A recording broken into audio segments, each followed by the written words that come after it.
مولاي صل وسلم دائما ابدا على حبيبك خير الخلق كلهم. باب الحياء في العلم.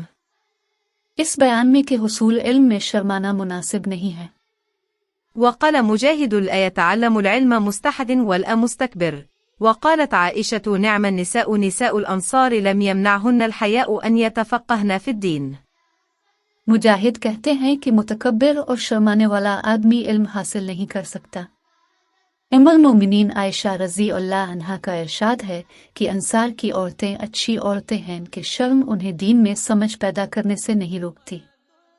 حدثنا محمد بن سلام قال أخبرنا أبو معاوية قال حدثنا هشام عن أبيه عن زينب ابنة أم سلمة عن أم سلمة قالت جاءت أم سليم إلى رسول الله صلى الله عليه وسلم فقالت يا رسول الله إن لله لا يستحيي من الحق فهل على المرأة من غسل إذا احتلمت؟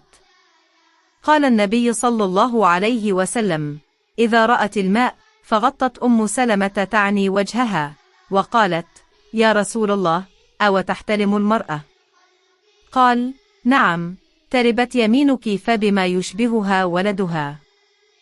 ہم سے محمد بن سلام نے بیان کیا، کہا ہم سے ابو معاویہ نے خبر دی، ان سے حشام نے اپنے باپ کے واسطے سے بیان کیا، انہوں نے زینب بنت ام سلمہ کے واسطے سے نقل کیا، وہ اپنی والدہ ام المومنین ام سلمہ رضی اللہ عنہا سے روایت کرتی ہیں کہ ام سلیم نامی ایک عورت رسول اللہ کی خدمت اقدس میں حاضر ہوئی اور عرض کیا کہ رسول اللہ تعالیٰ حق بات بیان کرنے سے نہیں شرماتا، اس لیے میں پوچھتی ہوں کہ کیا احتلام سے عورت پر بھی غسل ضروری ہے؟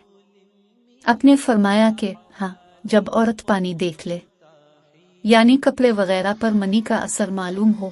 تو یہ سن کر ام سلمہ رضی اللہ عنہا نے شرم کی وجہ سے اپنا چہرہ چھپا لیا اور کہا رسول اللہ، کیا عورت کو بھی احتلام ہوتا ہے؟